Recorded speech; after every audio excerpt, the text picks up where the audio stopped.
Today's guest is Andrew Hughes. Andrew is a coach who uses the Enneagram framework as a tool for enhancing life and those of his clients. He's worked with organizations of varying shapes, sizes, and sectors, whilst keeping his hand in business through professional director roles. Andrew was the senior client partner in a national law firm before an unexpected shift occurred. He's passionate about exploring the depths of who we are and sharing those gifts with others. Welcome, Andrew. G'day, Ash. Thank you. Thank you for that. Thank you for that intro. Lovely to be here. Yeah, my pleasure. Really nice to have you here. So obviously there's a turning point that you have in mind and that I'm aware of that from your notes. And I'm curious, before we go into that, what was life like for you before you reached this turning point?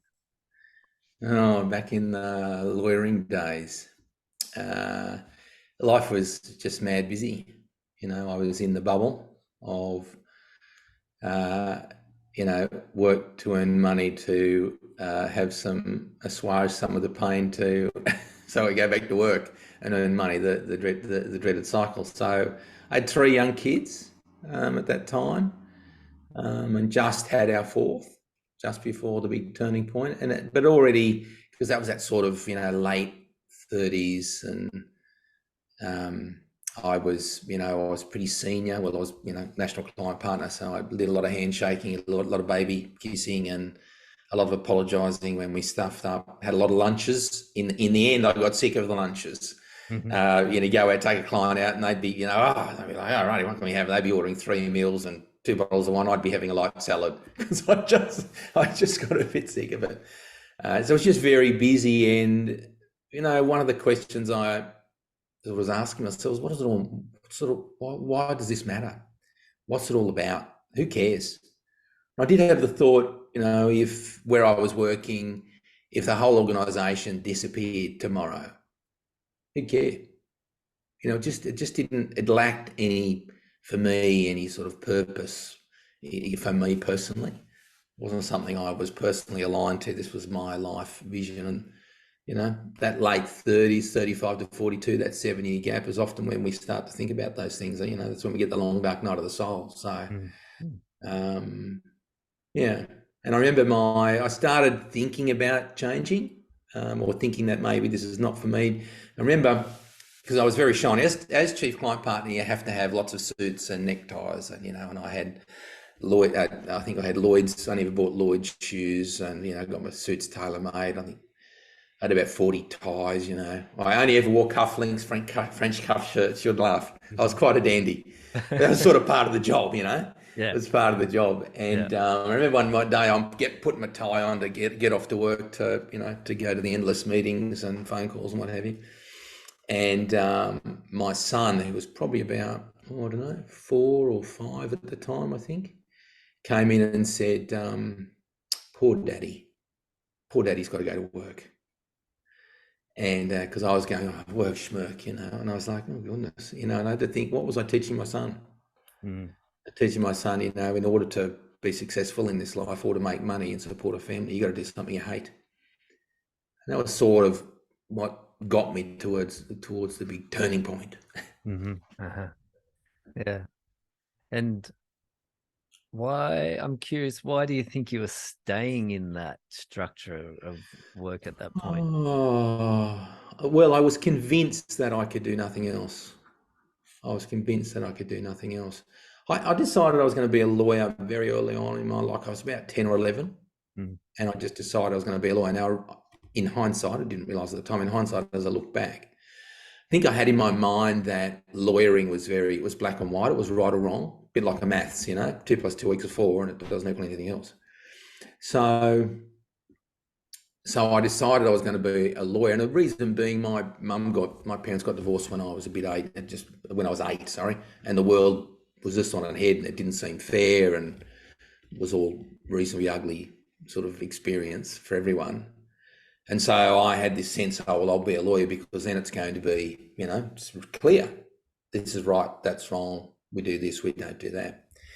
And so then when I got in it, there was a bit of a roundabout way to get in it. Anyway, I was an accountant first, blah, blah. When I finally got into it, I sort of loved it. I love the writing rude letters. I can write letters that would make onions cry, you know. I loved appearing in court, a bit of a showman. So I spent a lot of time in courts. Ultimately ran just a small matter in the High Court. It's probably my my piece of resistance. And then I just got senior, and I just happened to be really good with people, and I just got more senior and more senior. And the thing at that stage of my life, it's that, you know, okay, well, I'm building my professional career. So I'm like, I was going to be more senior. What does more senior? What does more money look like? And, you know, we made it enough so I could say to Karen, she could, you know, stay. She was also a lawyer, so she was looking after the kids. Geez, and that was tough, eh? It was tough. Luckily, I was glad I wasn't doing it, because we had 3 under 3.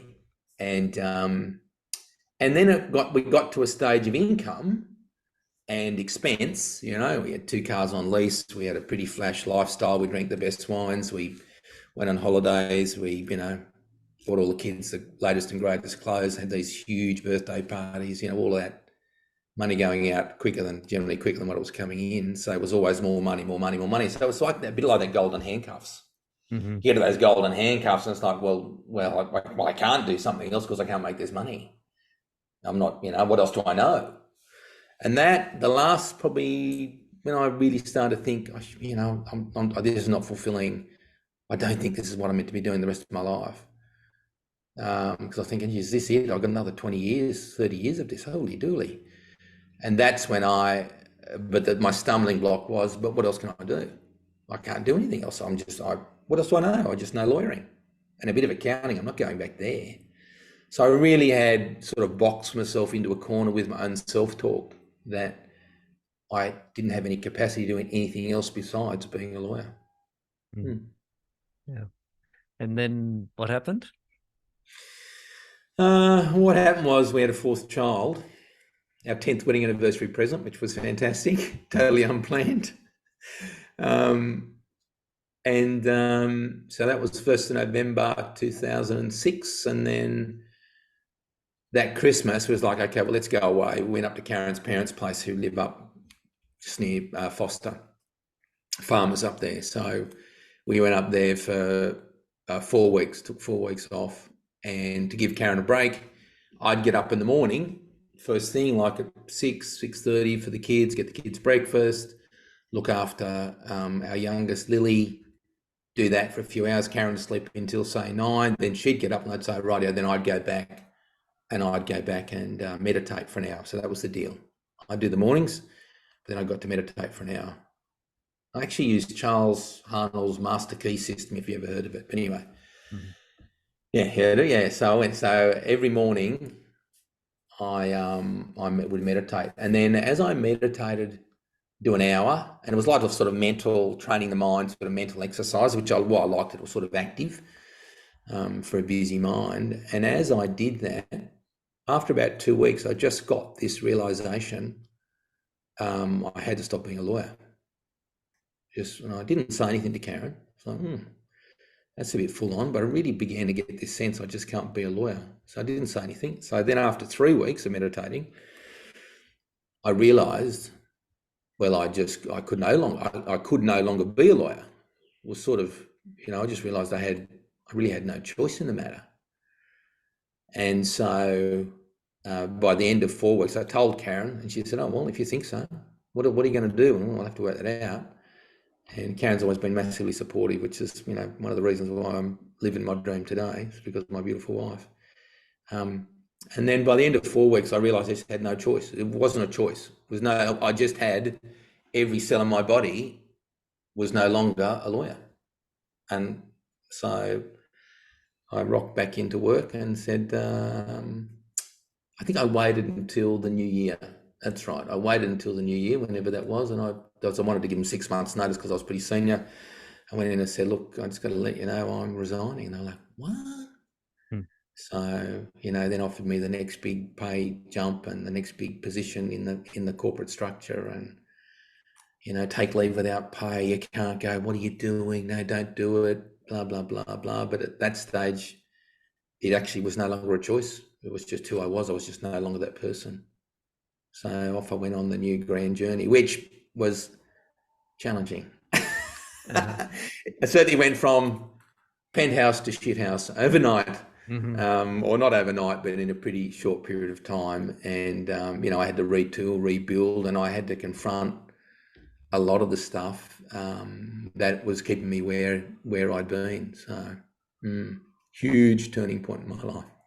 Yeah. Midlife awakening, I call it, Ash. Midlife awakening. Yeah. Yeah. I like it. And so you're going from the golden handcuffs to this midlife awakening, and what did you say, from the penthouse to the shithouse? Is that what you said? Yes. Yeah. And so, obviously the universe likes to test, right? Oh, you want to do Yeah. this? Oh, okay. Yes. And I often find it, here's a little bit of inspiration at the beginning, and then Yeah. I'm going to smash you to Yeah. really Correct. test your conviction and cleanse you in the process so that Yeah. you can come back up again. Yeah. And I'm wondering, what was the point where you're in the shit house and it's like, how do I come back up? What Yeah. happened there? So what happened was my brother at the time, because I've been talking to my brother, and my brother's was one of those internet pioneer dudes, 4-hour work week, build all these funnels and, sell these online products that cost him nothing for, $27.95 or whatever. And then there's the gold, silver, bronze package and all of that. He had all of that going. Back in those heady days in the 2000s, he was making enormous money. And he said, well, why don't we go into business together? It'd be great. Brothers working together. And I said, oh, that's fantastic. So we came up, he came up, he said, what we'll do, he came up with this idea that was going to be the latest and greatest new online product. And part of that was having a false identity. Yeah. Like basically creating this avatar that would appeal to the audience, which is very, very, very, very, very values inconsistent for me. But nonetheless, I was like, oh, okay, if you say so. So very naive. And also my darling brother had a bit of grist on the shoulder about our childhood. He reckoned that his view was, I was a favourite, he wasn't. I'd always had it easy, he'd done it tough. So his view was, Andrew's got to earn his stripes. So I didn't get paid. I was going to make money from this product launching. So it was all online, and of course it was totally values inconsistent for me. I'm a people person, or chief client partner, so I love people. So here I am, stuck behind a computer, isolated. We moved up to a farm up near Foster. Didn't know anyone outside of my community, outside of my connections. Totally an area I knew nothing about, and worked away on this thing. Went to the States twice to go to conferences. Blah blah blah blah blah. Spent all the money that we had from the bit of cash we had from selling our house. And then when we launched the product, we made one sale of $24.95. Wow. So you went from a job that was taking up all your time, that didn't meet your values, to a job that was taking up all your times, didn't meet your values, and you weren't getting paid. Yes. Of course. Correct. So that's about when depression hit me. I was really at rock bottom, and I was like, what have I done? What have I done? Do I have to go back and be a lawyer? I can't go back and be a lawyer. And I burnt the bridges, basically. I left on excellent terms. I was like, no, I can't go back. I don't want to go back. And my beautiful, beautiful beloved came to me and said, darling, you didn't leave the law to do this nonsense. It's unfair the way you're being treated in this, the business relationship with your brother. That's unfair. But secondly, this is not you. This is totally not you. And she bought me a book called The Passion Test. You heard it? It was a big craze back in the mid 2000s, late 2000s. It was a big craze. They ended up sort of, running conferences all over the world, and there were passion coaches everywhere. So she gave me a book called The Passion Test, and so I read it and I did all the exercises. And what I came out with at the end of it was, that was the beginning of getting on this path. Or what was I great at? What did I want to do? And what I realized, I love working with people. I love people. And ultimately what I wanted to do for myself personally was raise my, let's say, consciousness. or you know what I mean by that, but raise my level of understanding and my authenticity and all of that, and that's what I want to do for others. So I was like, okay, well, I'm not going to get that by trying to be a fake person online. And the product had good value, but the whole falsity of it. So that's me started. Well, okay, well, I need some retooling. So I went off and did. I went off to a few NLP courses, and that sort of got me my beginning. And that was, that's what, 15 years ago now. Yeah. Mm-hmm. Right. And then so from NLP, so passion test, NLP, and was it like this? I often think that people expect that awakening, let's use the term awakening, right? Yeah. Becoming more of who you are truly are is a possible description. It's this gradual but steady incline. What are your thoughts on that? I don't agree, right? But what are your thoughts on that? No, it's not like that. It's not like that. It's often 2 steps forward, 1 step back, I think. And you'll get this peak and you go, oh, and you get on the right track, and then you'll begin to veer off that track because, so when I started, I went to a conference that was where Stephen Covey Jr., Stephen M.R. Covey, Stephen Covey, 7 Habits of Highly Effective People. Yes. Yeah, so it was the number one business. It was voted the number one business book of the 20th century by Forbes magazine. So it's like uber famous, right? You've probably got it. Yeah, I've got it here somewhere. So his son wrote sort of what became a little bit the 8th habit, sort of kinda, which was all about trust and the speed of trust. And so I saw that, and somebody was giving away some tickets down in Melbourne. Actually, Matt Church was. And so I put my hand up and said, I'll have one of those. So I went down to Melbourne, and it was fantastic. And I really enjoyed it. And at the very end, I went up and spoke to Stephen Covey's son, Stephen M.R. Covey, and the Australian people. And I said, look, you guys need to get this in government. And chatty. And I said, I'll hook you up for some people. And then what that led to was they said, well, okay, well, why don't you be our Australian guy who gets us into government? I was like, oh, right, yeah. So then I went and became a facilitator. So I ended up then working with Stephen Covey's company, Franklin Covey, for, I don't know, a couple of years, doing their 7 Habits training and doing their leadership training. And that was great. So there's me. And so now I'm on track, and I was like, I'm really getting into it. And then what happened is, because I was getting comfortable and I was just sort of pushing that and not really doing my own work and searching my own stuff. And so then what happened was there was a reasonably significant business altercation where I got sort of denied about $100,000 in commission. And so that was like, back to the line, back like, okay, that's not your thing. Oh, okay. Then I did my own stuff with a real Franklin Covey influence. And I did that for a while. And then actually, that stopped working, and then back to the line again. And so it has been this constant ahead and then get a bit off track and then come back. And often that happens because there's a bit of a, massive upsy downsy. And I mean, I end up getting into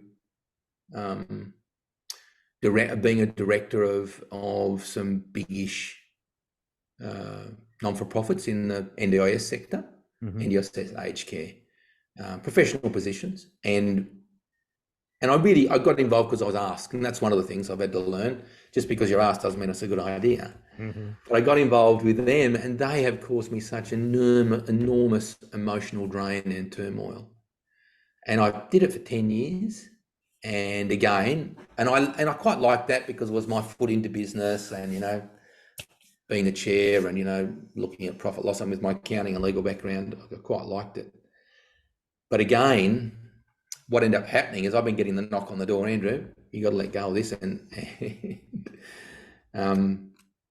And just recently, about 6 months ago, I ended up having a bit of a heart attack. And, some massive health impact because, again, universe banging on the door. It's not you, and me not listening. And then finally I had to let that go. And so I've stopped. 31st July was my end date. And I'd have to say my life is so much better for it. So I don't know if that answers your question, Ash, but definitely it's Either side, I reckon there's a line, but you're rarely on it. Right. Yeah. Yeah. Yeah. And because for me, I go, okay. And when I talk to a lot of people and they're judging themselves because they're not where they should be, because they perceive that it's this steady line of growth. And of course, the lines in their mind isn't 40 degrees, it's 89 degrees straight up, right? Like, I should be going like this. And then the self-judgment and doubt comes in because the line's not shooting straight up to the sky. And there's this wavering line that's up and down. And I like how you said coming back down to the line. So if you're listening, we're talking about a horizontal line of a starting point or something like that. And something I hear with you, Andrew, is the pattern of working a lot and the process of refining your life to come back into alignment. I often think about that, the meat suit that we're walking around in, and that the soul is trying to communicate because the meat suit is the servant, right? But our mind and the meat suit, they end up going on these tangents, and the soul increases the suffering so that we come back in with alignment. Yeah, it's definitely a pattern throughout my, and it's not, and when I talk to my clients, I say the same thing. It's like, here's point A over here on the left, and here's point A over there on the right, or vice versa. When have you ever, to get between the two in your life, when has it ever been a straight line? Never. It's never linear. Growth is never linear. Growth is always, there's a spurt, and there's a drop, and you're off over here and you're off over there, and voila, one day you find yourself there. But if you look back, you're like, I didn't expect that. There's always things that, it's exactly the same for me. I look back, like there were these little turning points, and often the turning points for me come when I'm not trying. And that's interesting, isn't it? It's often when I'm trying less, and when I'm pushing more, when I'm trying to manage life, or, take the raging torrent and somehow redirect it magically. So A, it's exhausting, and B, it almost never works.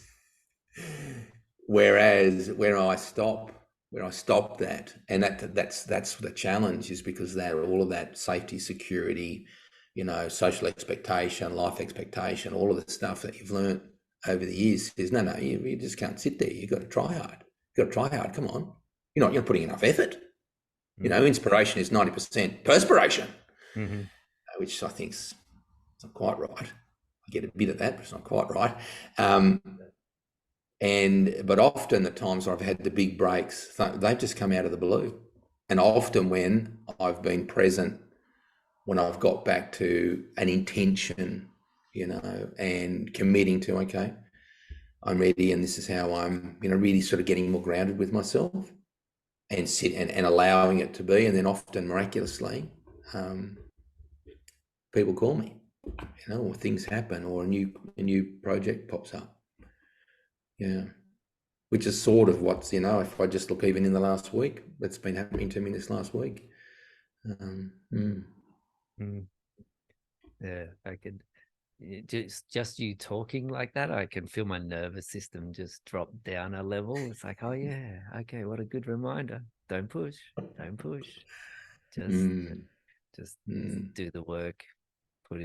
Actually, I had this dream about a month ago, and I don't know what was happening in the dream, but right at the end, as I was waking up, I heard this conversation, and a voice said something along the line. I remember what it's.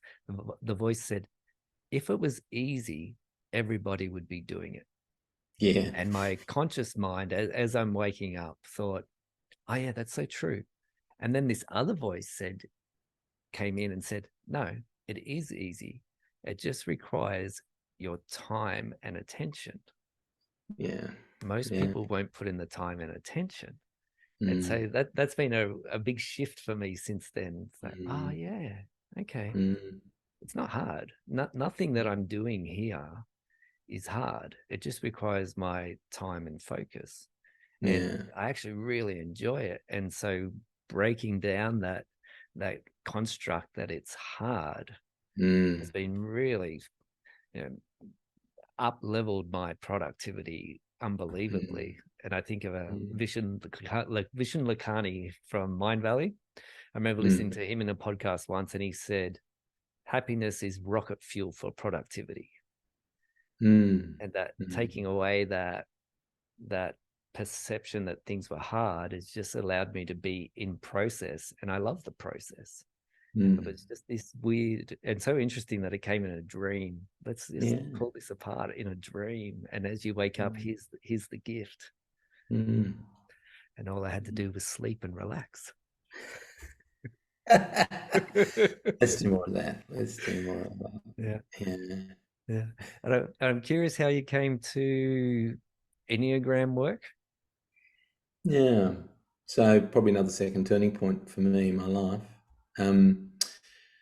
I had always resisted typology tools, like that sort of personality profiling. And I don't know about you, but like, don't put me in a box. I don't want to be in a box. I'm not a box. I'm not a number. I'm not a high D, low I. I mean, really, what's the point of all that stuff? And so I resisted it for a long, long time. And then I had a client who rang me and said, I want you to go and do some training. And, and I was like, well, okay. I needed the work. I was happy to have the client wanting me to do some work.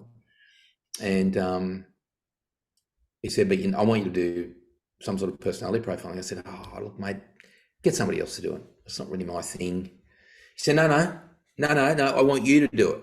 So I said, which one are you? He said, I don't care which one. I just want one. Oh, crikey. So I went on a bit of a search, and I'd done MBTI, and I'd done DISC, and I'd done a few others.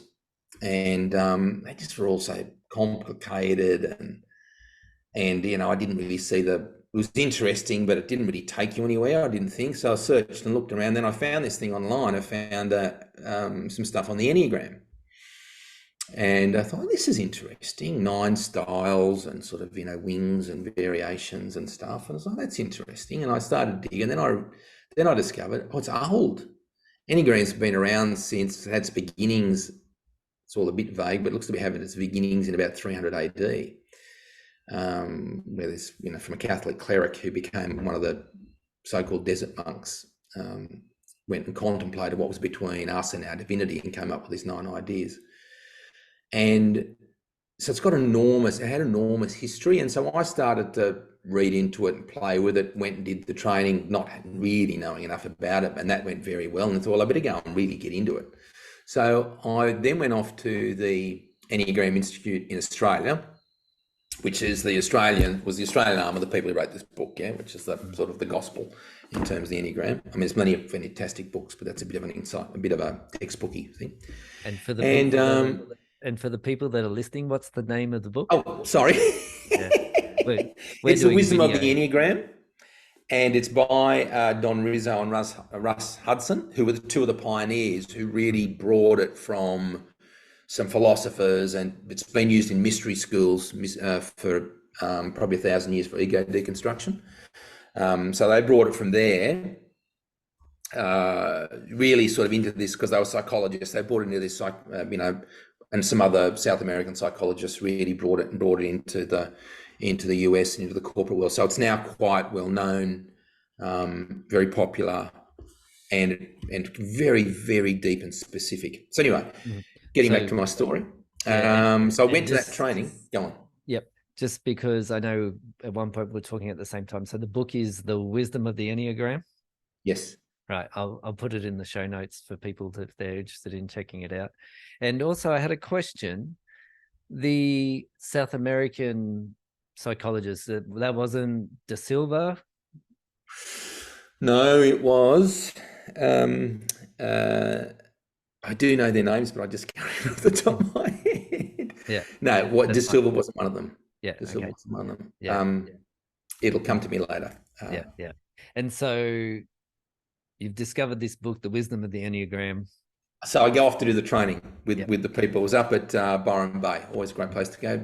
It was actually down in Sydney. The first one was down in Sydney. I went to at Newtown in the nuns in the nuns, the old nunnery, the old nuns' quarters, right in the middle on that main street of Newtown. Beautiful, like this little peaceful oasis in the middle of Newtown. So you go down there, and the way they teach the Enneagram and the way I teach it is, you muck around and you try to work which style you're on, and then you go and you have to get in groups of two, and you have to say to somebody, okay, say for example, there's a thing we talk about in the Enneagram, the self-compensating concept. And what's that? It's everyone has a view that they somehow don't measure up, that there's something about them that is lesser. Yeah, everyone, it doesn't matter how much money you have, how senior you are, because I work with them all, and everyone has a view, has a little pain point. Yeah. And then what we do, because we have that pain point, we begin to build what we think we need to protect ourselves or to have that social safety in the world.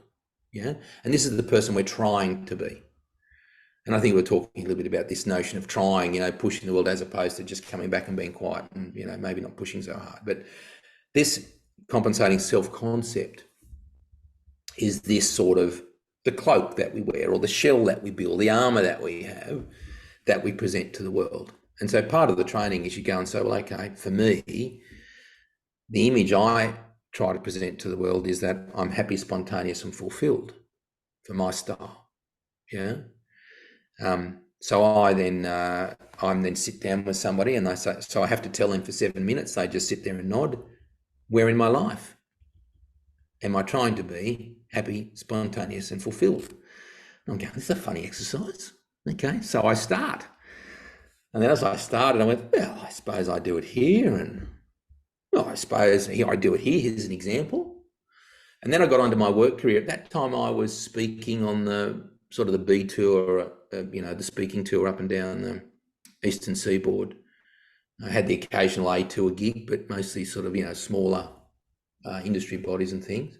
And I was talking about, have a guess what? Being happy, spontaneous, and fulfilled.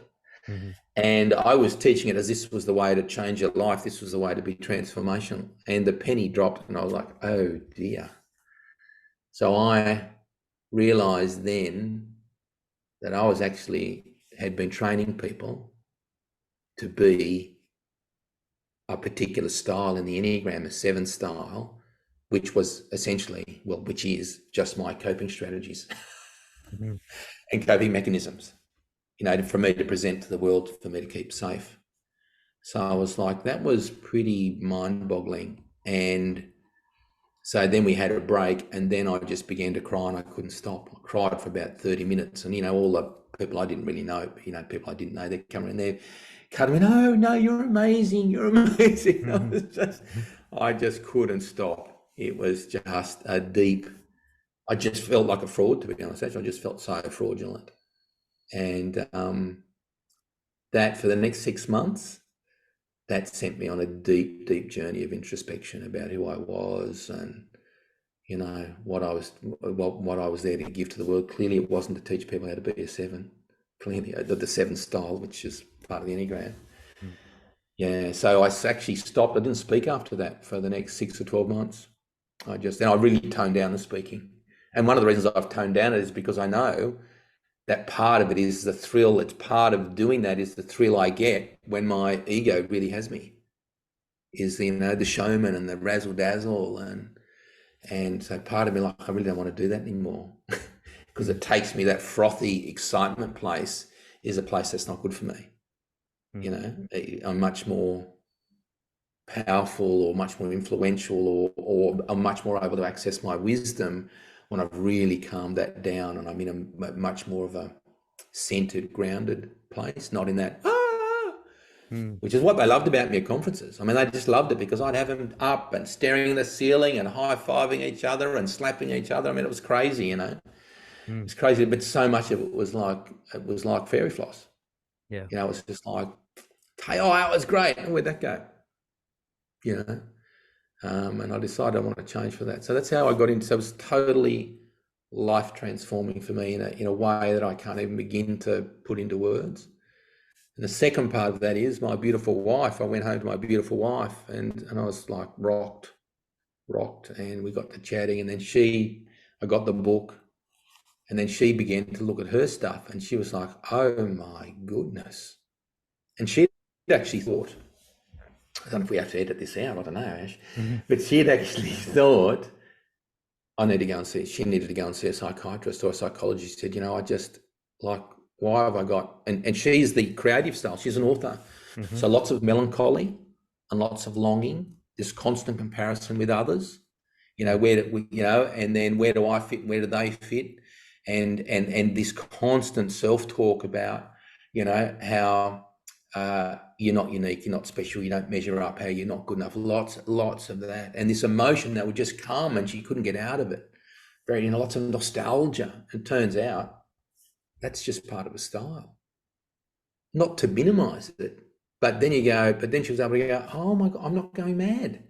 It's just the style that I'm using. Why am I using that style? And why the creatives use that style is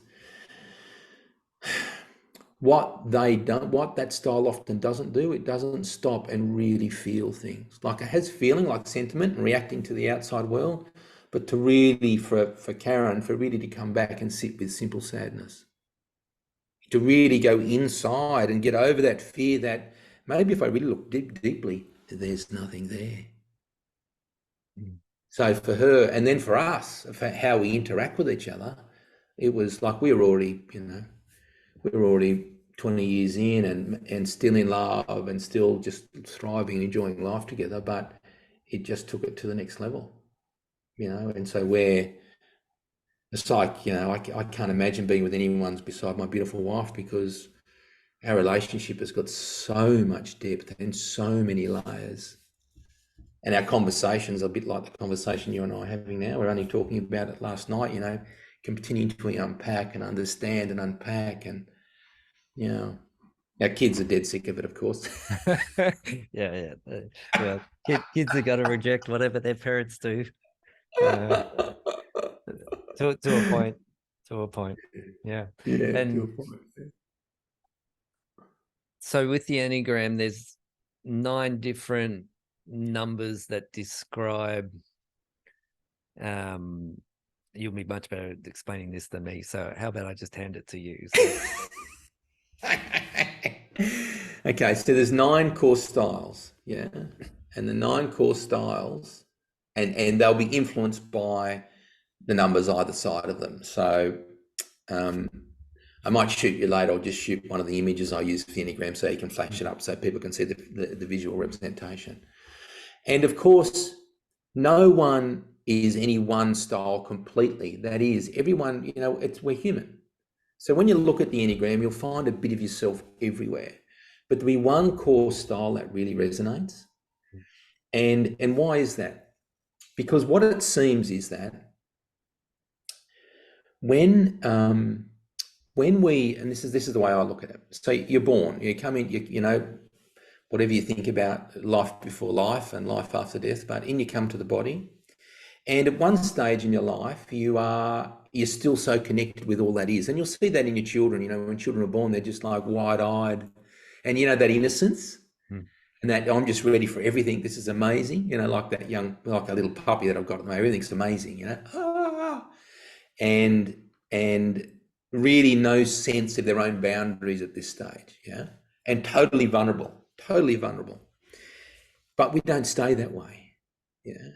And you think when you know, you begin to work out when you're a child, what do I need to do to make my parents happy, or what do I need to do to feel safe? You know, and I don't mean necessarily psychological or physical abuse or anything, but just that sense of, you know, I want to always feel that love. So how do I have to be in order to find that space of avoiding the discomfort?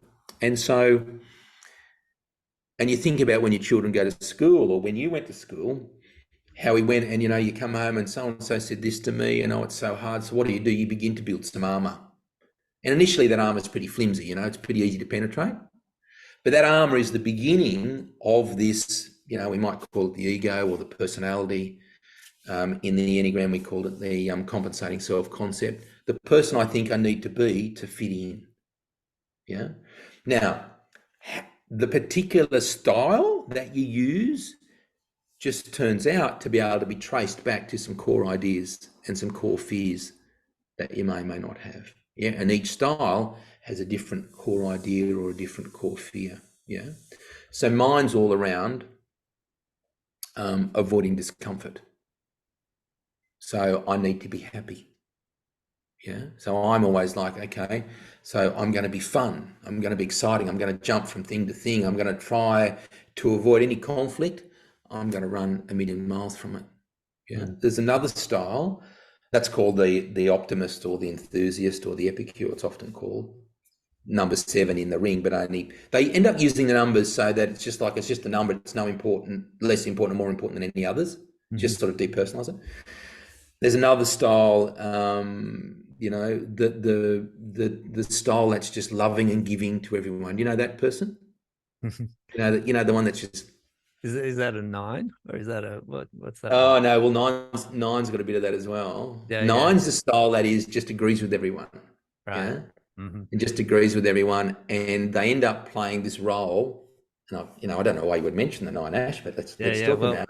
but we'll go straight in there. So for people listening, I have a lot of, so my core style would come out as a 9, and we had a conversation a few weeks ago. It was the first time we met, and then when I came home, I got out this Enneagram book that I've had for about 6 months, and the Enneagram Guide to Waking Up by Patrice Chestnut and Uranio Payers, I guess. Apologies for pronunciation. But Yeah, and I she's had very a good. look and I thought, oh yeah, that's exactly the process of what my life has been. So Yeah, there's these, and there's also a connection to Sufi tradition in the Enneagram, and that yeah, we have these life paths. And so my life path, come in, peace, harmony, no conflict, go along with what everybody says. And my particular experience was keep doing that regardless of how much I was suffering. And then have this near-death experience that says, no, you have to walk the planet from your heart, as yeah, in the way that you came. This is, you have to walk the planet from your heart, not everybody yeah, else's. And that's what you've been doing. yeah, And the other is stay for the work that you do. And the download was be yourself, share yourself. Right. yeah. Share So yourself. yeah. So when I look at the Enneagram, right, there's the shadow, there's the blind spots, not knowing what you want, there's the pain as we go through here. And one of the key things was embracing the high side, be yourself and share yourself. And Yeah, type 9 in their power is sharing themselves with the world, yeah, and owning their yeah, anger and yeah, standing up for themselves. yeah, And yeah. that blew my mind just to read that and go, holy Mm, shit, that really has been my experience. And I know that in my life I was resisting being seen. I wanted things to be happen in my life without me being seen. mm, But that, the longer I resisted that, the less I had of abundance and prosperity. And so mm, it really mm, has just been so spot on for me, this type 9 profile, where actually, because a lot of people would think that, I border on narcissistic, right, of being seen. But what it has been is the path is me being seen. And a lot of my life, my adult life, has been resisting being that. It's been facilitating other people being seen. mm, And so, for example, playing in a band and holding everybody else up on a pedestal and promoting other people's businesses, other people, mm, and not mm. realizing that it was me that I actually needed to stand up for. Yeah, And yeah, amazing insights. yeah. Because the social role that the 9 ends up playing is nobody special. Mm, I'm nobody special. yeah. So, and what's underneath that is this fear of disconnection. So there's the core fear. So if I speak up too much, then I'll be seen as a narcissist, and you just said it. Mm, It's interesting, isn't it? How we still got some of those words floating around. yeah. So So what I have to do is I have to avoid that. I have to avoid that at all costs, because then people mightn't like me. I'll and I won't have that connection with people, which is important, And nines can actually end up having this idealized view in their head of how well they get on with people and how they know people so well. But the truth is they don't, because they never put themselves out there and really engage, because that's not a safe space. So then they end up playing this role of, oh, well, I'm just Ash. I'm just Ash. Just nobody special. And so when there's an opportunity then to promote someone, what that nine style often does is, rather than stepping forward, they step back and say, look at all these people. Yeah. And, I worked years ago, I was like a CFO in a big organization who had played that role his whole life. And so much so that he believed his own news, or his own, criticism of himself, to the point where he was like, I don't know why they need me here anymore. Now, the truth is he'd been transformational. I don't know why they need me anymore. He just saw no value in himself, which is just awful. He was in his 50s. It was amazing. And then before we got to do any real work with each other, money got tight. So we end up going to the CEO and saying, you know what? I don't think I'm really adding much value to this business, so you better sack me. Can you believe it? Yeah. So convinced that he was of no value, he actually wrote himself out of the business. Yeah. Just amazing. And all because of that fear, of this underlying fear of disconnection. So exactly right. The thing for the nine to do is to begin to speak, begin to share their views, begin to be seen. My beautiful mother-in-law is a nine, and my kids all love her, but they all say we don't know her. Why? Because she never says anything. She never shares a view. She just they've got one of those old style traditional farming relationships where my father-in-law talks a lot and my mother-in-law nods and sort of giggles and reins him in occasionally, but otherwise doesn't say much. So she's the most sweethearted, beautiful woman, but nobody really knows what she thinks. Yeah. Yeah, which is so sad. Yeah. But everybody is playing some sort of role. The role I would fall into would be the Energizer Bunny. There's another one, that person who's quite detail oriented and very, very high, very moralistic, very high in their integrity, and everything's black and white and right and wrong. Yeah. You sort of think about your say a public servant who's a bit of a tyrant about getting the forms right. Yeah. They need to be right. Yeah. And so what core style is that? What's that? That's one. That's the one style. So it's called the reformer style, because when you're in your peak. So Abraham Lincoln was a nine. Yeah, and think of Abraham Lincoln. He was able to get all of these warring parties together and get consensus in that, and he also was very strong in that. He was a very strong leader in that. Yeah, that's a nine in their power. Transformational. And then he got shot for it. Yeah, well. Quick, if you're a nine, run. Don't fulfill your life path. Okay, well, we didn't have to talk about that, Ash. Goodness gracious, getting us off track. Yeah, but Mahatma Gandhi was core style dies eventually. So let's just clarify that, right? So while you're here, you may as well learn about your core style and step into the path that's in front of you and be in the power. So continuing on. So the style. So like a type one is a reformer, a crusader, an activist. Standing up for what's morally right. Mahatma Gandhi was the one style. So. And think about, just know this is not right, so I will take action to do what's right. So every style at their peak is just amazing. The idea is not to be someone you're not. The idea is to be who you are. Yeah. And the Enneagram work, what it reveals to you is how deep you've put yourself in a box, and how so much of what you do is actually it's not rational behavior. It's behavior driven by your unconscious content. And it's great.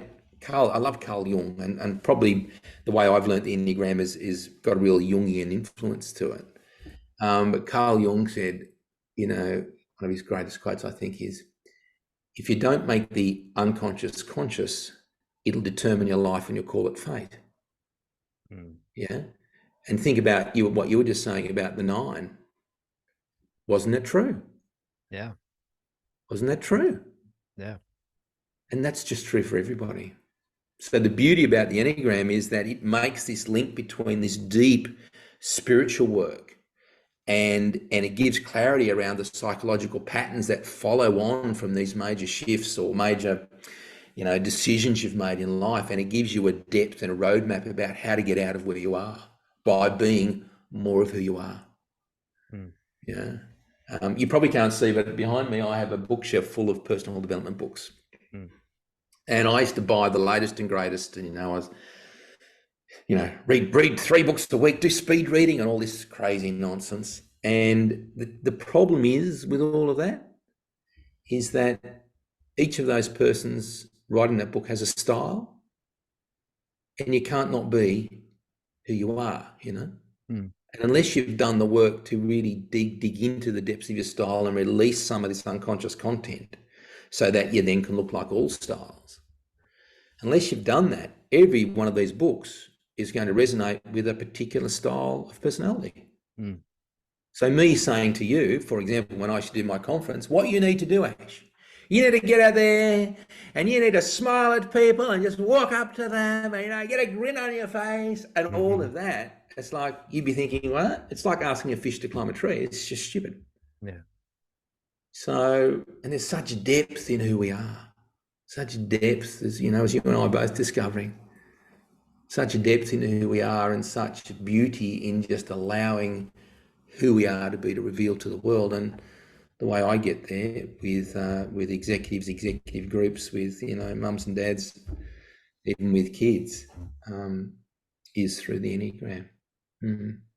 Truly a beautiful, beautiful tool that provides a lifetime journey. Yeah. And you have an assessment that people can do on your website? Oh, yeah, of course. So on my website, andrewhughes.com/Enneagram, you'll see there's a little box you fill in and you'll get a quiz. And it's just 36 questions, really simple questions. And you answer those questions and then email it back to me. And I personally go through, do your scoring for you. So no AI. Maybe I need to talk to you about AI, Ash. Get somebody else to do this. We can have a chat about AI. But I do it myself because there's patterns and themes that I'm looking for and how the numbers fit and some things you learn over time. And I don't know how you tell AI about that. So, and then I send people back some reading material and say, well, okay, look at this. Tell me, what do you think? Which one seems to resonate? Because it's so fascinating. Of course, most people are fascinated by understanding themselves better. I know I am. Yeah. It's addictive, isn't it? It is addictive. So that pattern where it's, no, I don't want to look at my shit. I don't want to look at my shit. And then it's, oh, what is my shit? What is my shit? I want to know more. And it's, what's not narcissistic, masochistic, when it's like, what's my pain? Oh, I've got to feel this pain. Where does this pain come from? And then there's, okay, that's the bursting through the other side. And ultra runners come to mind. It's similar. Go into the pain, and then the gifts are on the other side. And definitely addictive. Well, pain is the great teacher. There's no doubt about it. Pain is the great teacher, and doesn't mean you have to go and bite a pillow and cry and gnash at the wall and carry on like that, although sometimes people do. But discomfort, all of us are adopting a style, and the Enneagram talks about the challenger. But I'll just quickly run through the math. The challenger would be, I'm big and I'm loud and I'm in charge. Yeah. The 9 style is, I just agree with everyone and I'm in the background, and I'm just going to go to my inner peace. The 1 style is, well, I need to make things right. I need to make things perfect. The two style, the helper is, well, I'm just going to help people. I'm just going to absolutely make sure that all of my friends, I know their birthday, I'm going to help them as much as possible. I'm going to do things for people, end up becoming a doormat. Right? The 3 style, which is the achiever style, is I'm just going to go out there and I'm just going to make shit happen and be successful. And look at my nice watch and look at my nice car and look at my very buff body. Yeah, that real achiever, Lance Armstrong sort of style, achieve at all costs. The 4 style is the one that's the romantic, and really has got that, normally the great creatives of the world, you know, and that style's all about, okay, I'm going to share my uniqueness in the world. So it's all about, I need to be seen. Yeah. So I'm trying to be special. I'm trying to be unique. So often when you see people covered in tats or, you know, piercings or rings and stuff, or often artists, really creative, quirky artists, that's their specialness. That's what they're trying to be. They're trying to show that. And so see me. Yeah. The 5 style is, and these are the head styles. I haven't really gone through traditionally how we do it, but anyway, the head styles, these are the ones really caught in their head. So there's a professor style, think Einstein, the investigator, think engineers, thinks IT gurus, you know, not great at having conversations with people, but give me an insane mental problem and I'll just live inside my head. They call it the inner tinker toy. And just like, I'll build these models and, oh, amazing, oh, you know, and come up with these amazing ideas, but I'd rather not talk to people if I don't have to. Then there's the 6 style, which is the loyalist, very loyal, very, very devoted to people, very stoic, really, really work hard with it, but very fearful, always seeing what might go on the wrong in the world. Do you ever have someone who's like a catastrophizer?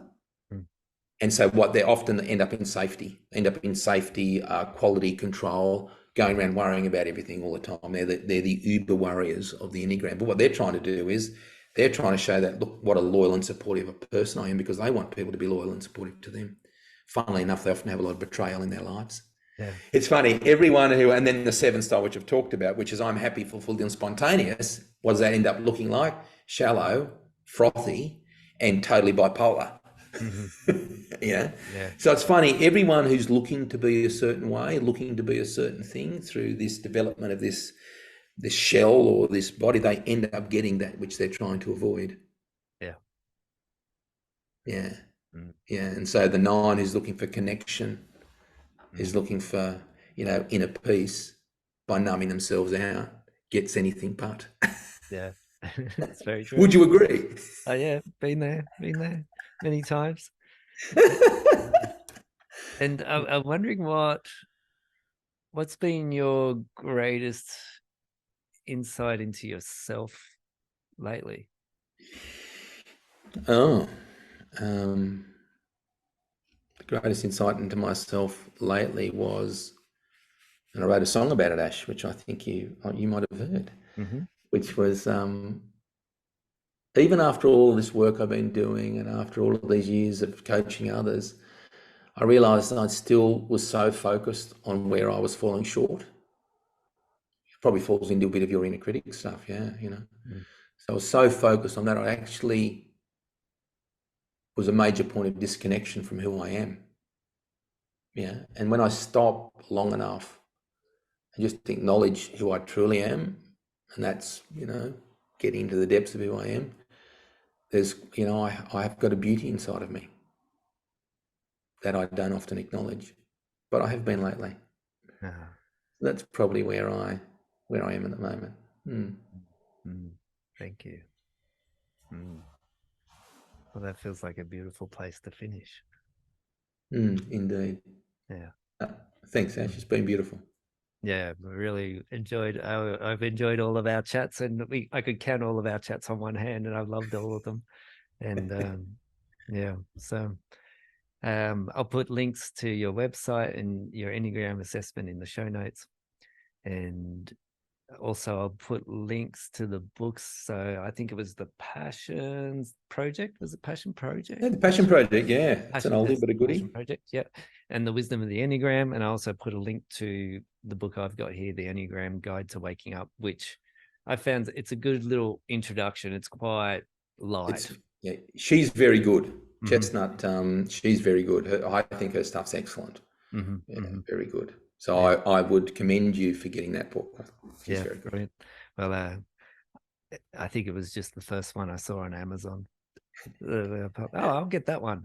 So yeah, and it is. I found that the Enneagram, it's super powerful if I'm having difficulty with somebody's personality structure and feeling connected to them. Sometimes I'll go through and I'll look in the book and go, okay, maybe there are three. Right. This is how they try to connect the world. What they're actually wanting is this. And so it's made relationships easier because Yeah. I get an insight into go, actually, they're just wanting connection or whatever it might be, but they're doing it in this way. Okay, now I can understand their framework. So I reject their framework that they're operating in less. Absolutely. Because you see it's not personal. Yeah. That's what the Enneagram, because, and it's so, isn't it accurate? Did you think it was just massively accurate? Yeah. Really Yeah. nails you. Yeah. And And that, so, and what it does is you realize, oh, that's not about me, the way they're behaving. mm, That's just about them, and this is what they're doing. Oh, what it does foster is enormous compassion for people, yeah. enormous compassion for the story they're telling themselves, Mm, the box they've put them in, and where they find themselves. mm-hmm. Yeah. Well, if you're listening and we've piqued your interest, just click on any of the links and explore away. So, Andrew Hughes, thank you for joining us on Beyond Turning Points. It's been an absolute pleasure. Thanks, Ash. Thank you. Quite an honour to be on. Thanks, mate. Yeah, thank you. See ya. Congratulations, you made the end of the podcast. Thanks for staying with us. We'd love to hear your comments and insights. If you have any, please feel free to do that in the comments box below, and press subscribe, ring the bell. It's always wonderful to have an audience that come back, and your insights in the comments are valuable to other people. So please feel free to share those, because the insights that we have, we're human, and it's all part of the human experience. So your insights go to adding value to others. So please feel free to comment. If you're interested, I have an amazing inner critic quiz that I've set up. And in that quiz, you explore aspects of your own inner critic which may be blocking you from taking action, or self-sabotage, or feeling not good enough, or perfectionism, or imposter syndrome. And what you do is you go, you answer the questions. It takes less than 3 minutes, and what you get is firstly your result, which has 6 aspects of the inner critic and how you rank on those aspects. And the other piece that you'll get is straight into your inbox is a 20-page report, and it's personalized to you. So it'll have your results, and it'll have the 6 aspects and how you're ranked for those aspects, as well as strategies for working with those aspects of the inner critic. I've tried to create a really valuable tool for you, and feedback is that it's a fantastic tool. Check it out. Would really love to hear what you think of that tool, and also it's proving very powerful. I'm getting lots of feedback that people are saying, oh, I was stuck on this and I did the quiz, and now I see that I was caught up in self-sabotage, and the strategies to how to work with that are there, and people are using those strategies and moving forward. I'd love that for you too, if you're feeling that you're blocked in some way. Sending my love. Don't forget to subscribe, ring the bell. Love for you to click on the inner critic quiz and get something out of that too. See you again sometime.